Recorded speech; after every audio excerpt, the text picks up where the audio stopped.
tip. Good afternoon. It is June 10th, 2025. You're listening to a little column A, little column B, hosted by Will Limonos and co-hosted by Zach Bishop. How are you doing today, buddy? Ça va, Will? Bonjour from France. That's right. Everyone thought, oh, he's probably back by now. How long could he be, abroad? No, when the Celtics lose, I have to disappear for a while. I don't want to deal with anybody, around Celtics basketball. But now it's getting towards the end of my trip.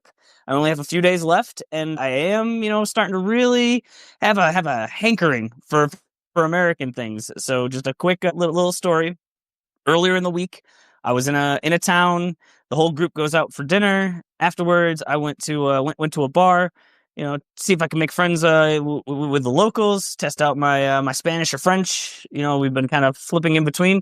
I'm walking back to my hotel, and I see like there's a couple of TVs. There's a little bit of a crowd. Like there's some excitement. It's like, all right, let's kind of walk closer. Let's check this out.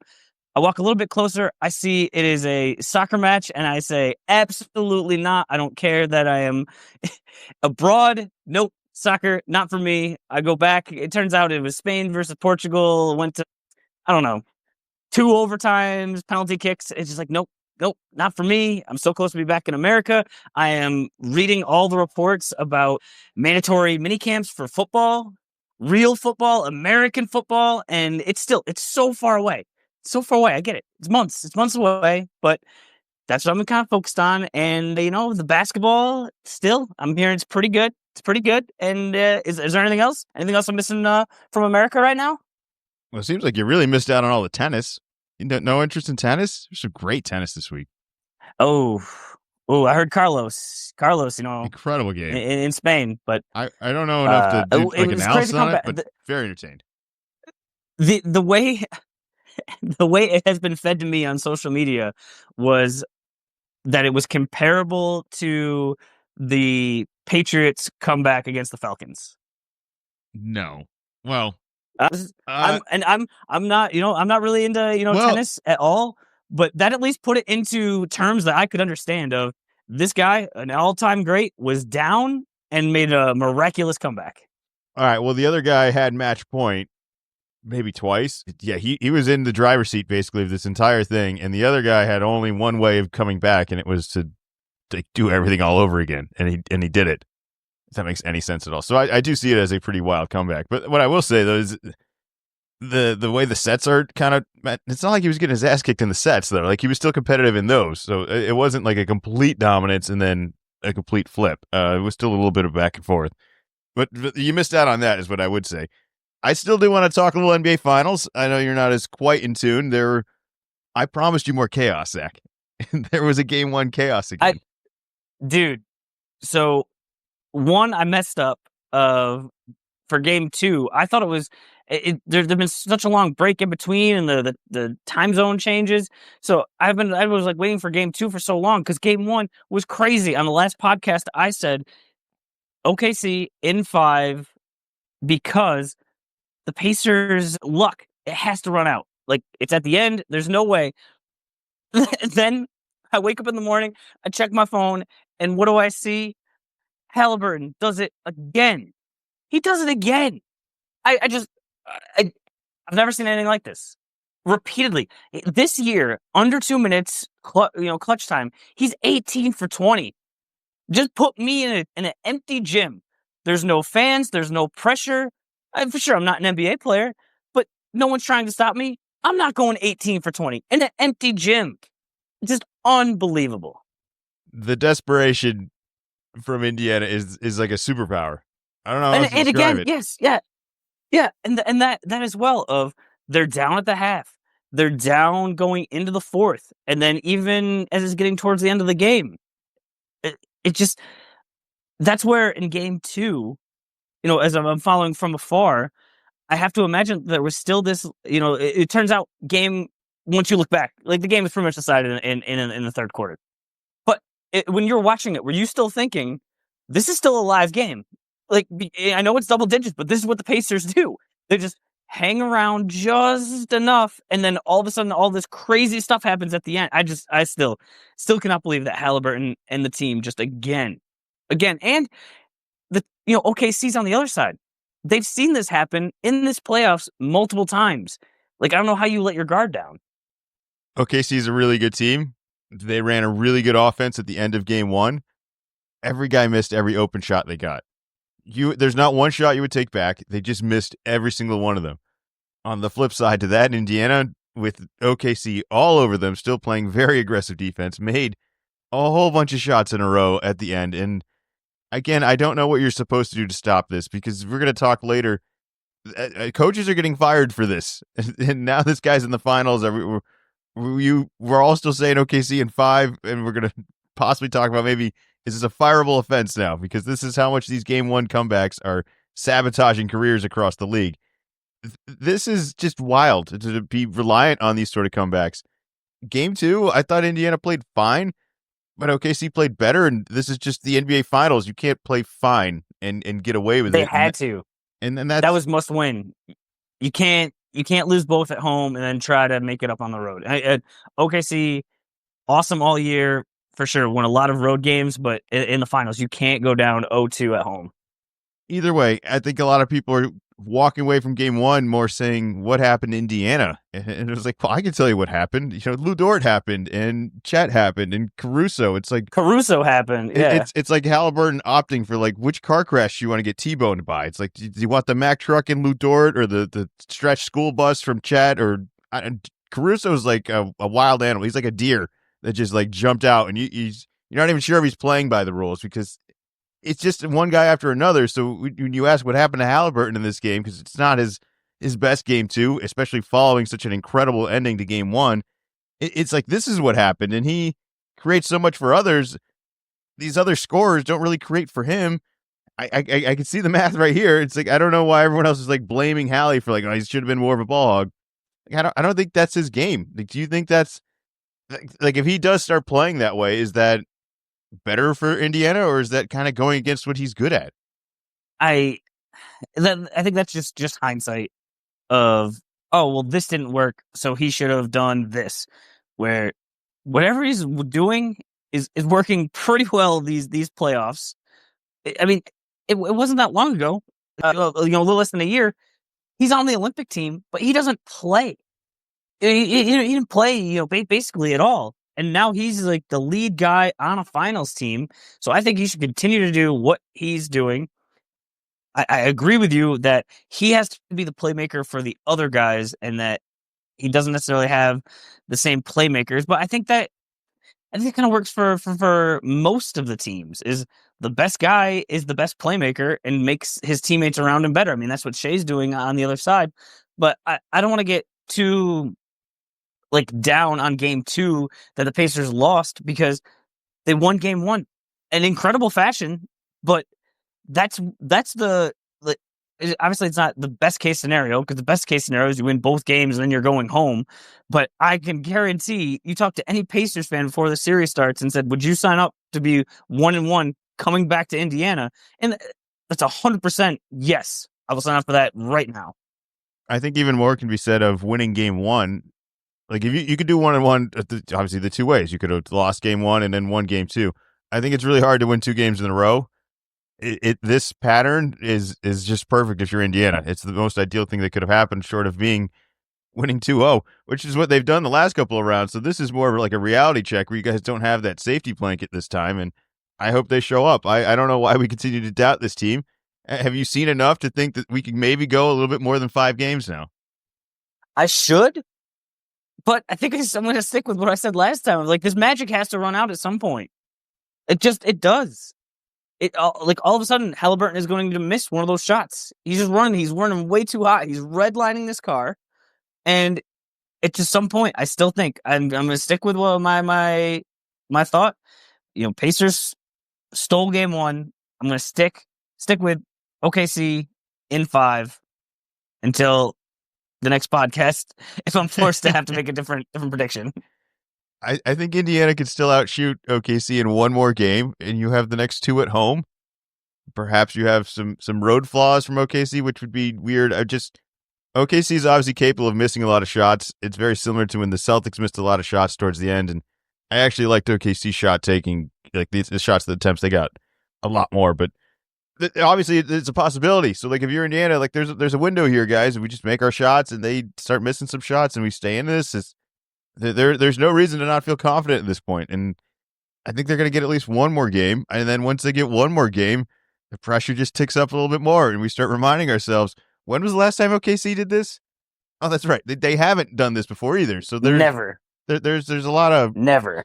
first time experience with all of this, and things happen. I'm not Yeah, you don't have that veteran in the room that's gone through it before that is able to just kind of almost like put the foot down of, hey, all right, no more messing around. Like, we can't let this get any more squirrely. Like, we are squashing this. We have to grab this. Well, I think on the other end, you have Siakam on Indiana, who's gone through all of the woes of the playoffs. Like, the most critical we could be of him, we have been, and he still managed to at least have one championship, and now has been very dependent in these playoffs. I think that's the sort of leadership of how you get through having a bad game, how you handle certain things is the perfect guy to have. And I don't know if OKC's quite got that in Caruso, but maybe. I don't know. There's good basketball being played, so I don't hear nothing about these ratings and nonsense. I've been very entertained. That game one thing alone is the huge takeaway of this whole finals, whether it goes 5, 6, or 7. That game one was incredible. What more could you ask for? I'm on the internet at weird times, of late. Is anyone actually complaining about the ratings? Because it seems from my vantage point, and a little skewed, it seems like there's a bunch of people, like what you just said of, oh yeah, all these people are complaining about it, just like we're almost like ready to jump on that. Is anybody actually complaining about it? Yeah, all the people that don't watch, they're complaining about it. Okay, the Knicks fans, is it them? Don't you want. Fine, we could talk Knicks. I was going to talk about them firing their coach, which happened basically during our recording last week. Oh, dude. Minutes, dude, an hour, maybe less than an hour. Yeah. So let the listeners in on what was going on is we do the do the podcast last week, and then it was the day before a rest day for me. So that's a little more like go out a little bit later. Don't have to be so concerned about waking up and riding a motorcycle. So all right, we're good, and we're getting closer and closer to summertime content. And I cannot believe that as soon as I got back to the hotel and I look at my phone, is that Thibodeau was fired. Like, that would have been perfect for us to talk about. And now it's a week old. It's all hashed out. I think we should still talk about it. But just a terrible timing the way it worked out. After we had just said, hey, I think I'm pretty sure that I said that the Knicks should keep him. So shows how much I know. Well, we both agreed that they should keep him, but you were the one being, skeptical that there was a possibility of losing. I didn't think it was possible. I thought this guy beating the Celtics, basically going 7 with Indiana, like what more would you have had to do to keep this job? Like, this is an already made decision that he was going to be gone at the end of the year, because there wasn't anything he could have done. Not even just that part of it, because that's a big part of it, but like a recency situation. But in the last 5 years that he's been there, they've won more playoff games, more playoff series than they have in, I don't know exactly what it is, but it's almost like the last 20, 25 years before that.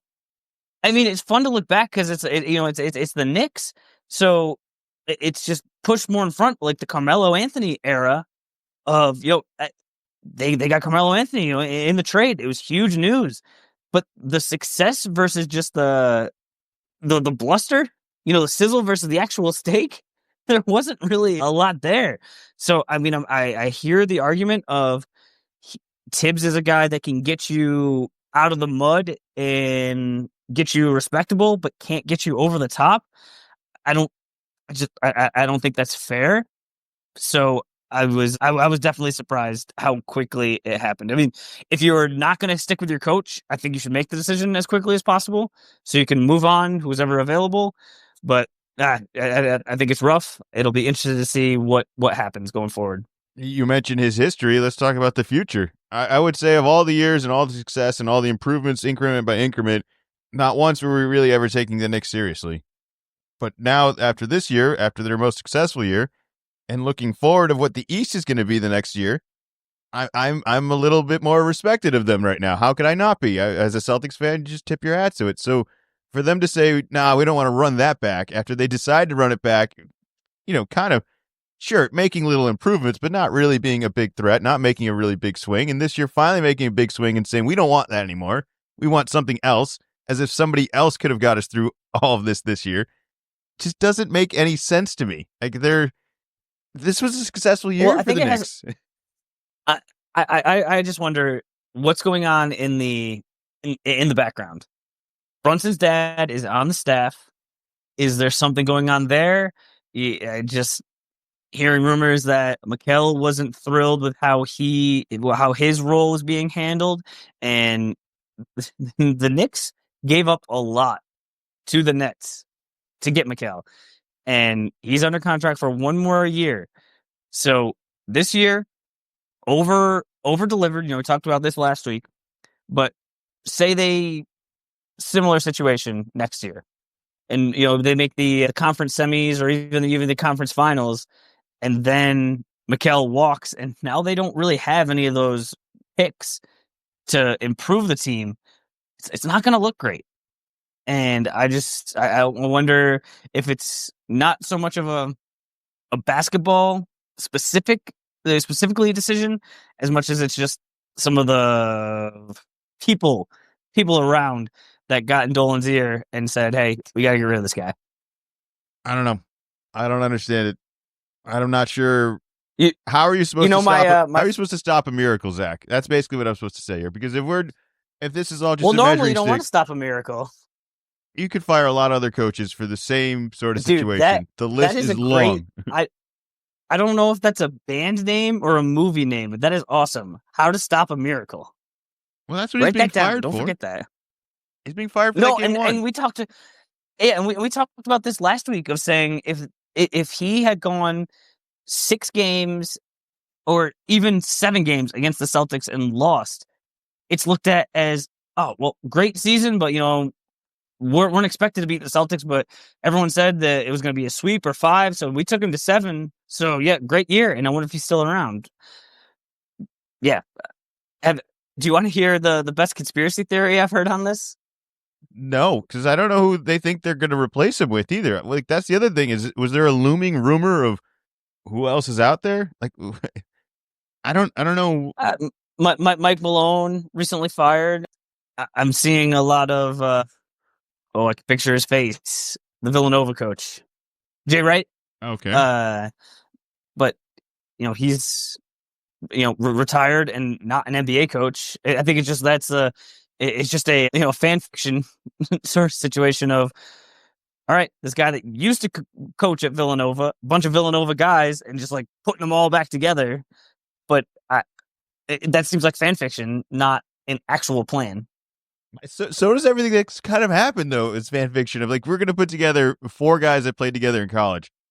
Like that's. But then they traded DiVincenzo, and now you have Cat in the mix.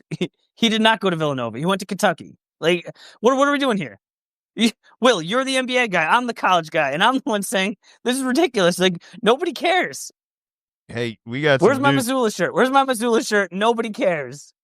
I don't know. I think Missoula is guilty of a lot of the crimes that Thibodeau committed here. If anything, he's done it a couple more times. I don't want to bring it up though because this is a slippery road here, right? I see a pattern of miracle after miracle comeback that is now adding up to we're going to move on from you if this shit happens to you, and I don't know how you're supposed to stop it.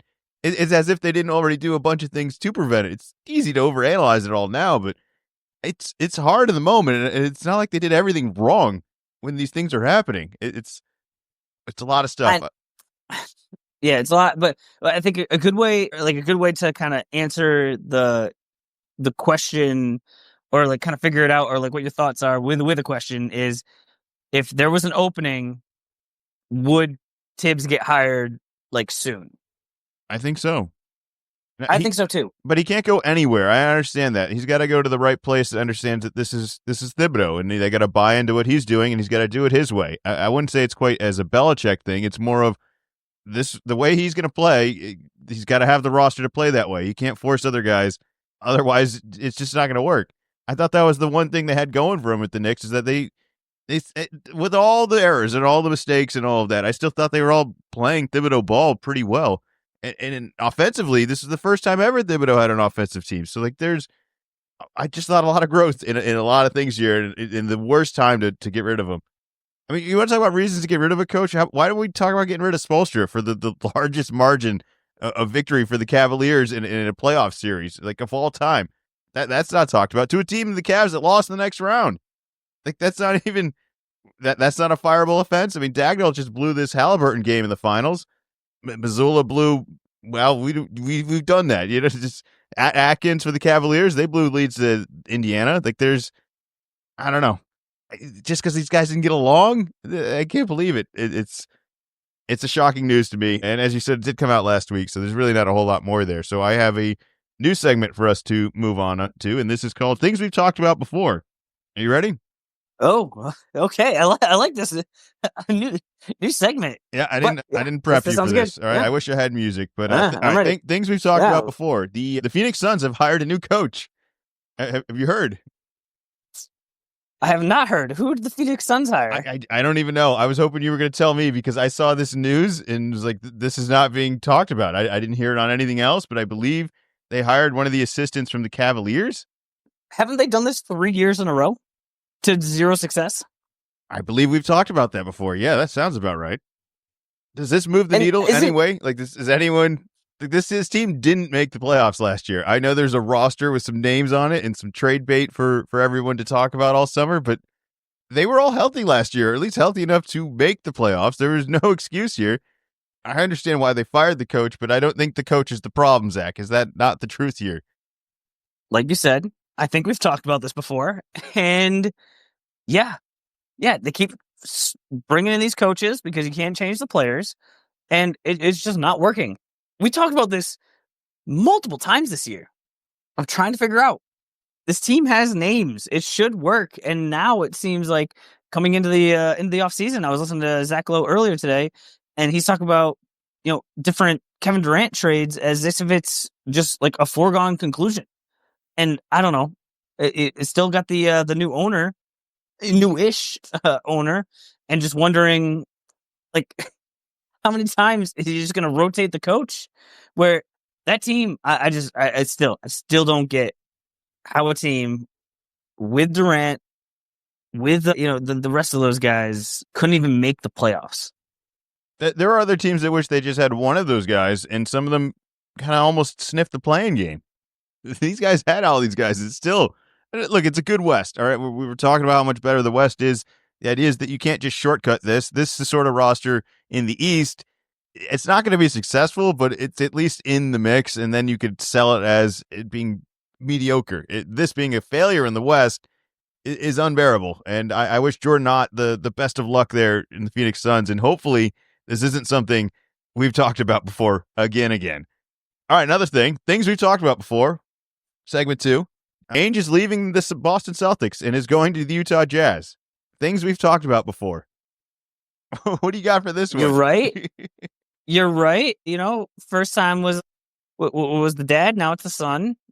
And you know what? It didn't go terribly for us last time.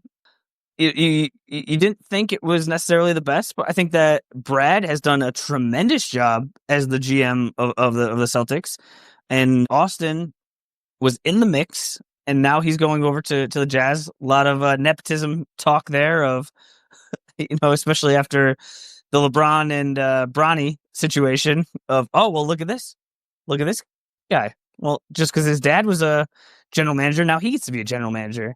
My question right back to you is do you have any concern at the timing of this?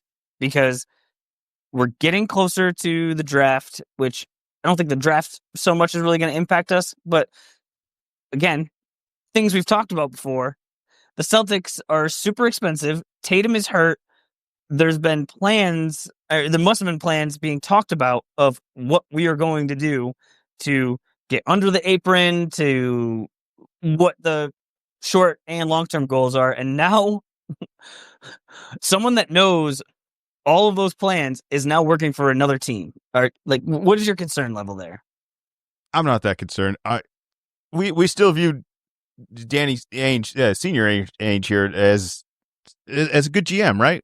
He was good to us in Boston. We did a lot of good things. Oh, Brutal as hell, won a championship. but good as his job overall, right? We left with that impression. Won a championship. Was able to make moves. Yep. Is the reason why we have the Jays right now. Right. No argument there. How do you think Utah feels about him? About Danny or about Austin?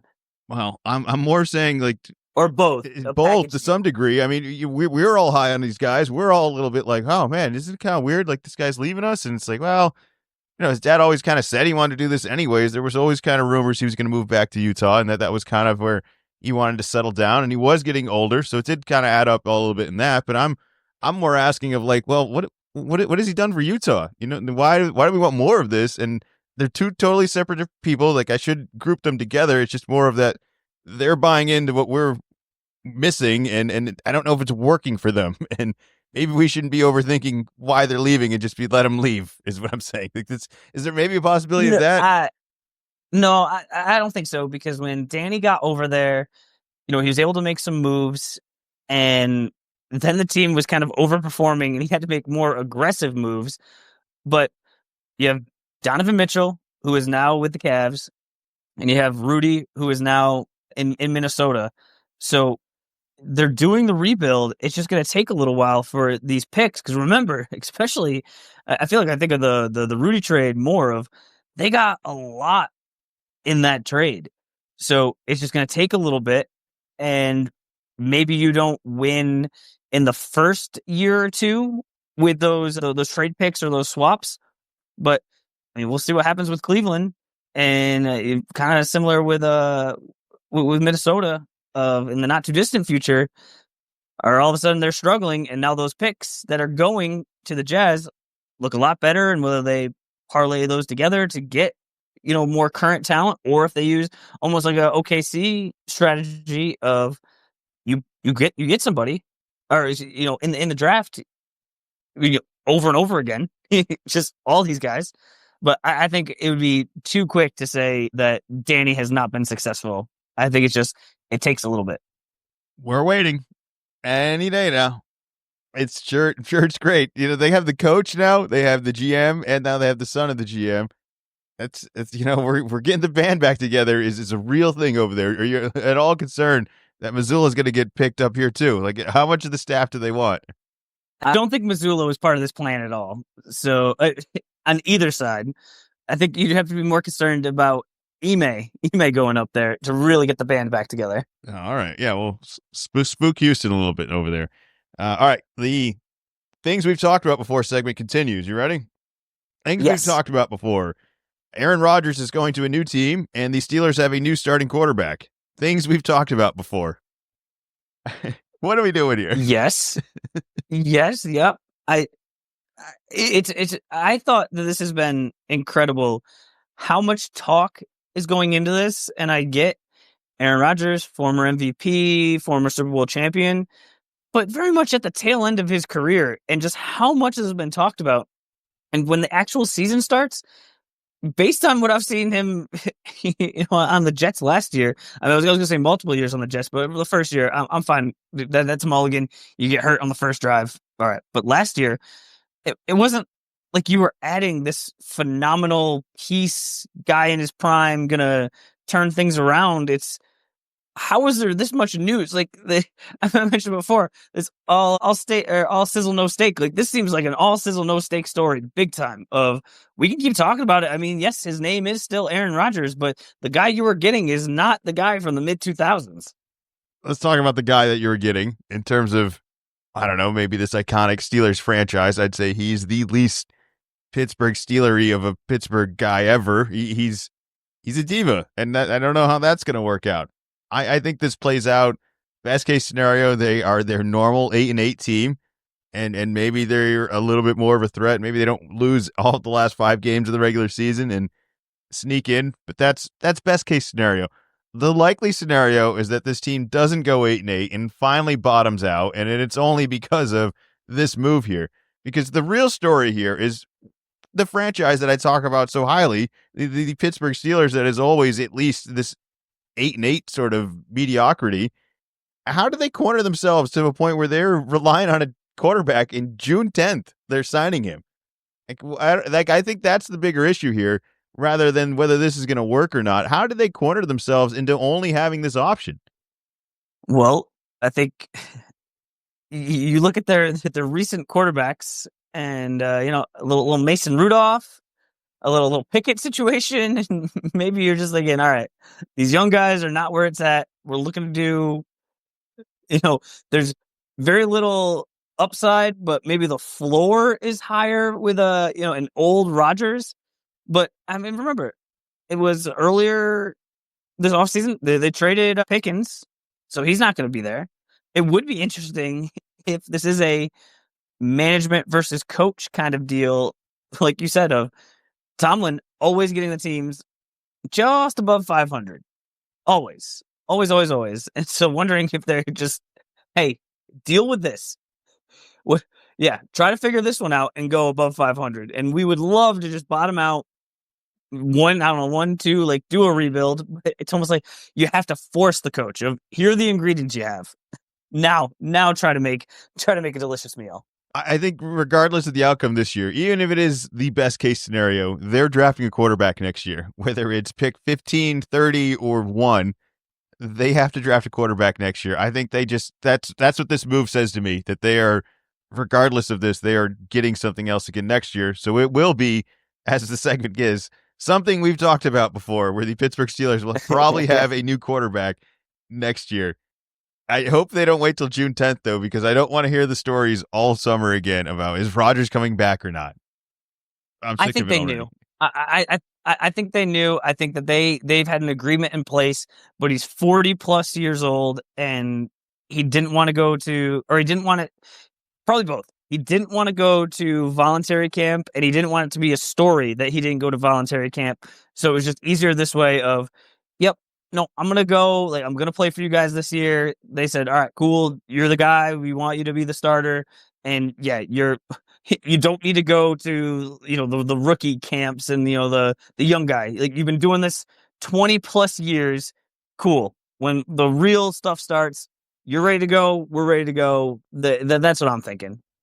Is there any chance that this is a motivated Rodgers that's pretty much been laughed at over the last couple of years? Are we getting a little extra juice this year? I mean, I don't think that he is in any situation to be able to move that needle. I agree. I'm just saying, Father Time, man. Father Time, undefeated, and just he could be super motivated, and you don't have the ability. I'm super motivated to be able to play basketball at the highest level, but then there's like, hey, you just can't do that. Like that's it doesn't matter how motivated you are. Sure, but you had a year of recovery as well from a physical injury. It's similar to the year 2 now. I know it's age and then it doesn't get any easier, but that year 2 you were still trying as hard and perhaps a little bit more effective. Is there any chance that that's also, like, it's just a year after all of this? This isn't immediately the first year. Maybe, but I mean, post 40, yeah, I don't see it. I don't see it, like, really working out. Yeah, I don't see it either. It would be really shocking, and we'll spend a lot of time talking about it if this is at all remotely successful. I don't know how this works. Do you think this works with him ending on the roster by the end of the season, or this is, we're going to move on week 8 of, like, no, this isn't working. You're done. No, I think they're locked in.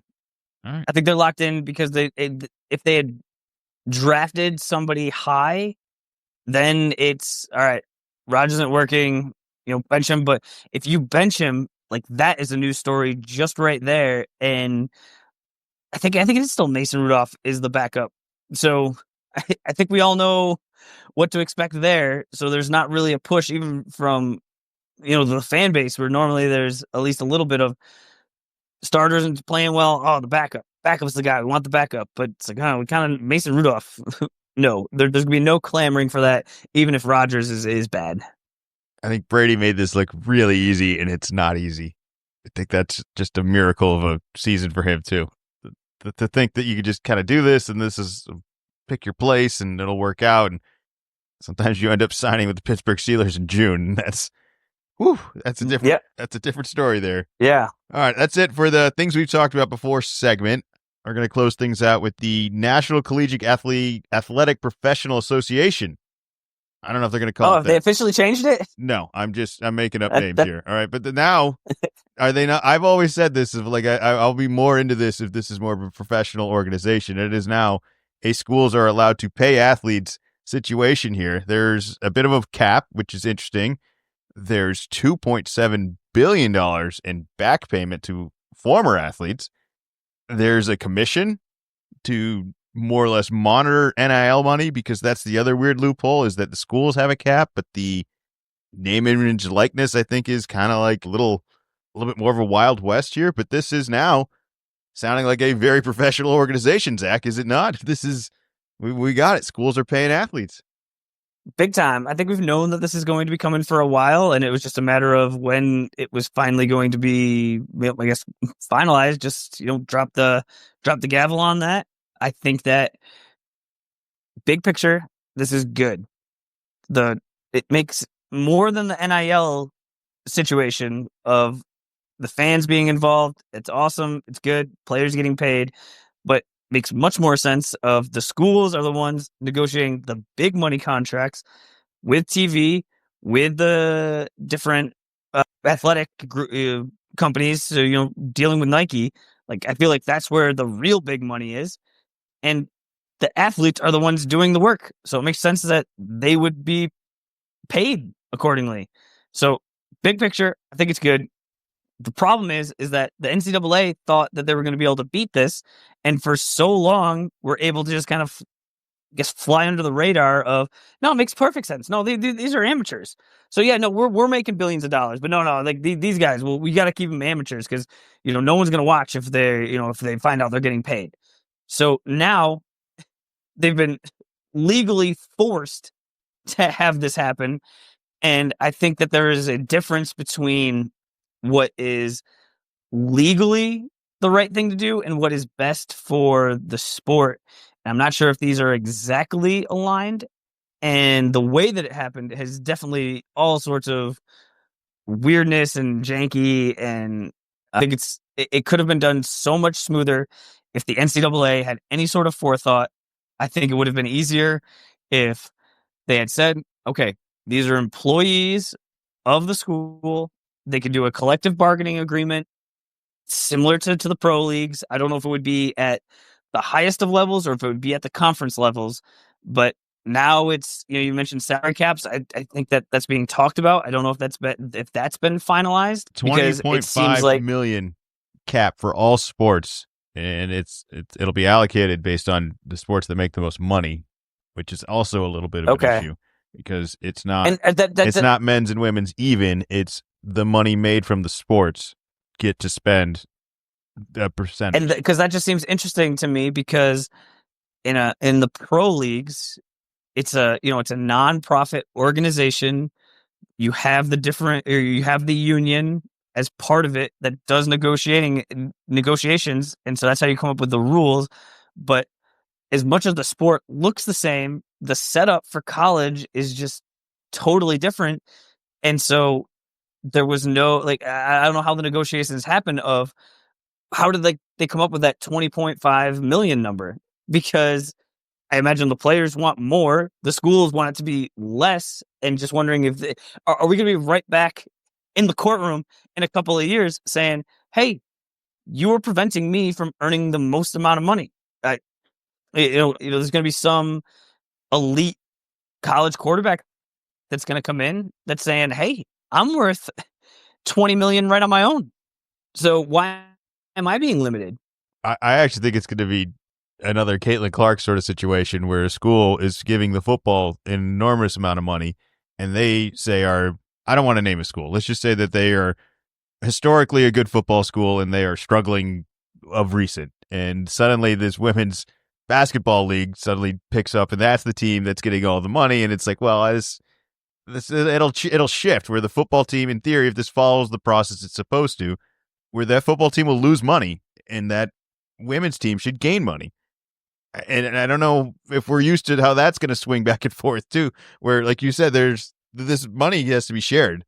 and I'm all for them getting paid. I think Versillo kind of summed it up the best. Was like, so we're gonna make all this money, and you can just work for tips on the NIL. Like you can just, we're not gonna give you any Yeah. money for any of this, but we'll take it all, and you make enough in tips, so I don't need to pay you to like directly. Like you can make enough for just being here.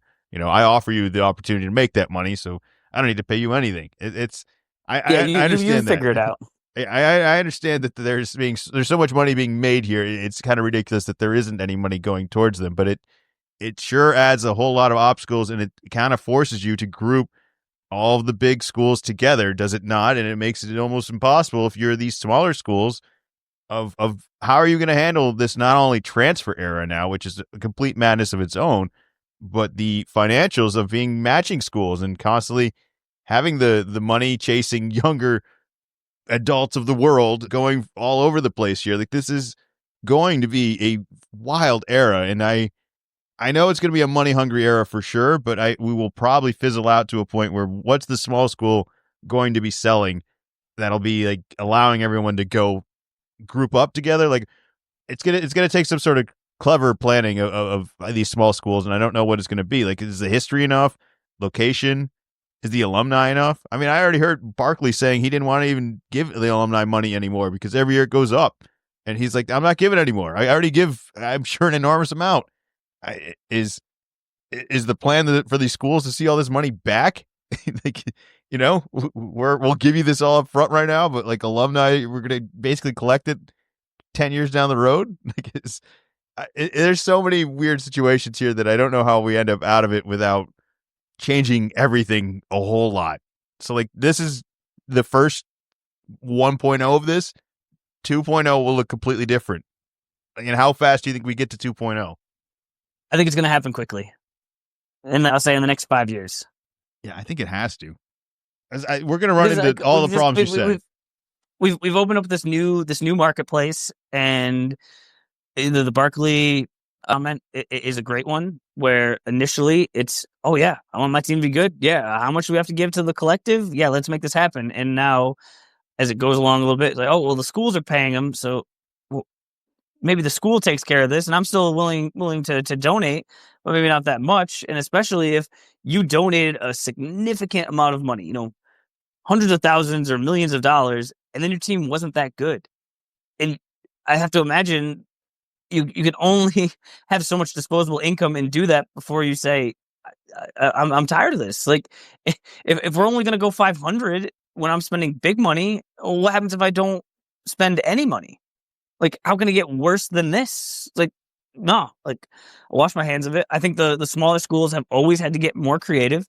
And I think that the really smart administrators and coaches will get more creative, and they'll figure something out. Do they still want to compete with these big schools, though, if you're the small schools? I mean, I think they get the opportunity to in basketball, but they've never really had, for football. I'm not really sure about for the other sports, but even for basketball, it's not like a mid-major is winning the championship. They get into the tournament.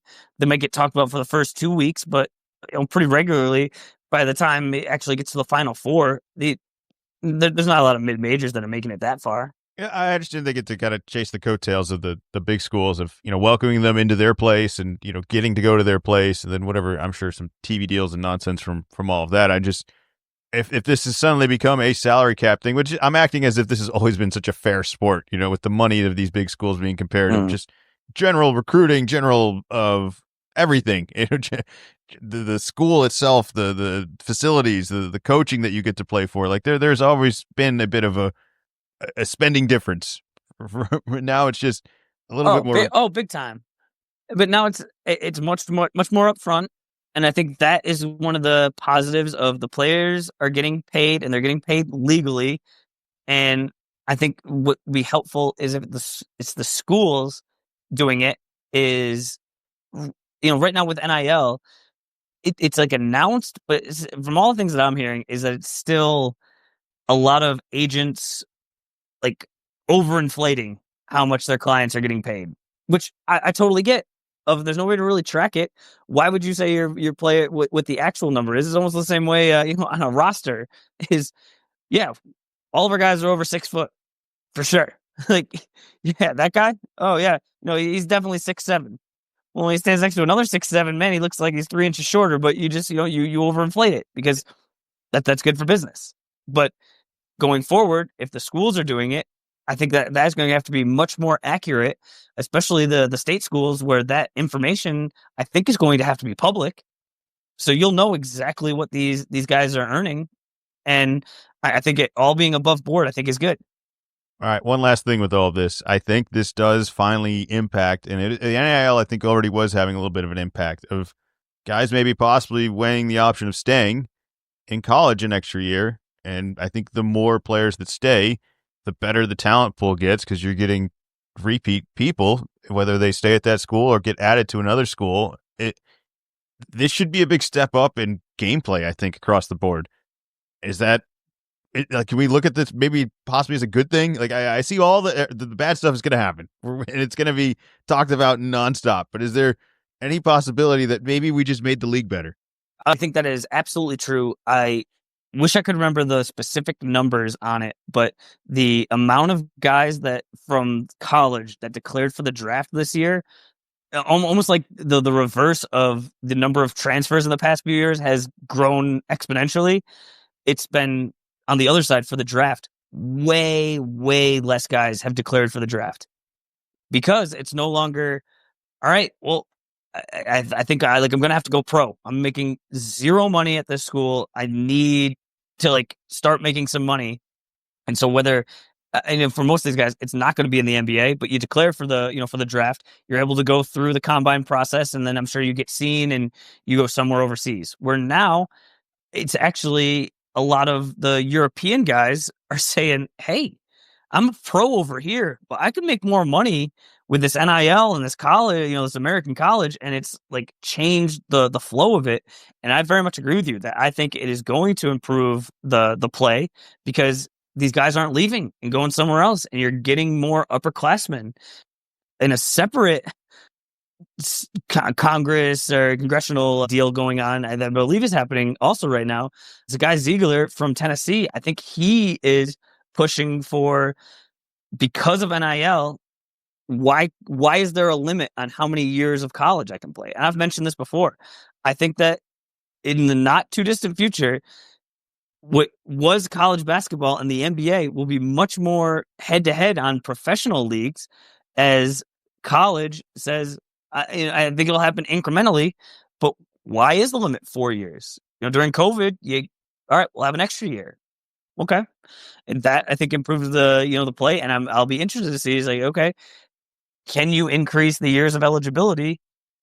6 years, 7 years? Why does there have to be a cap on it?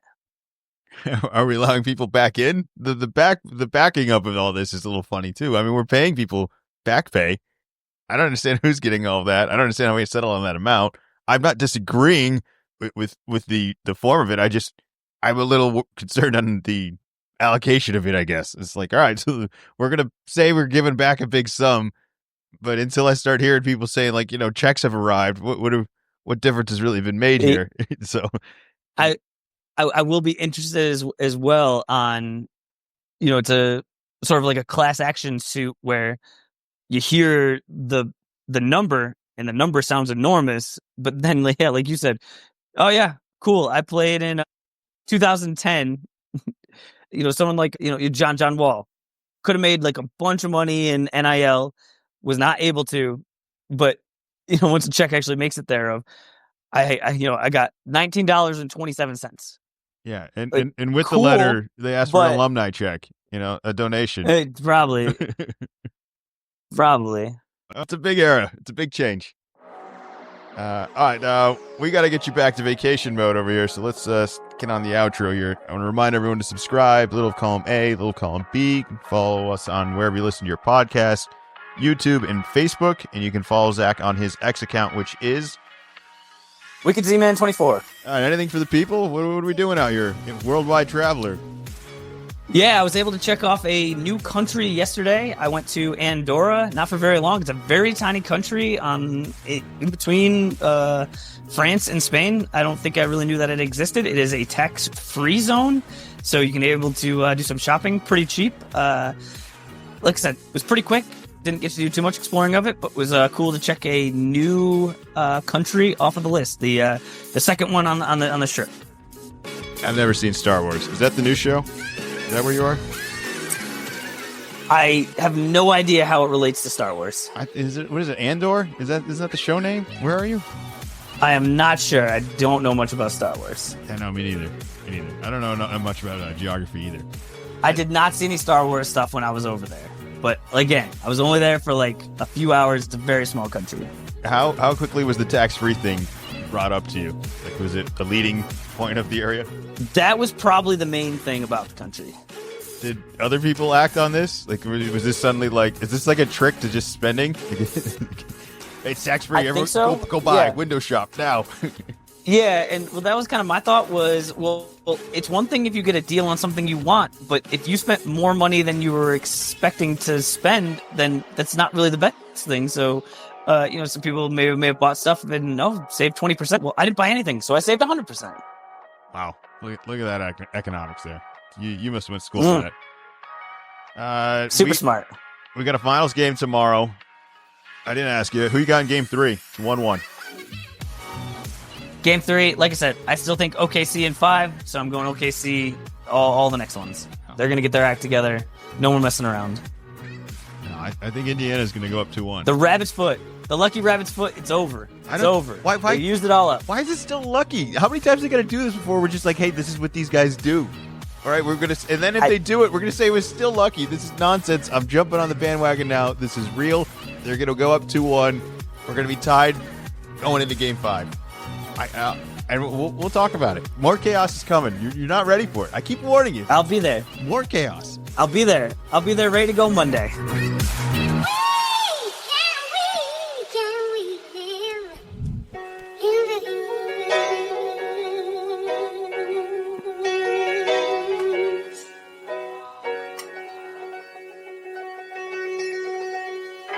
Little column A, little column B.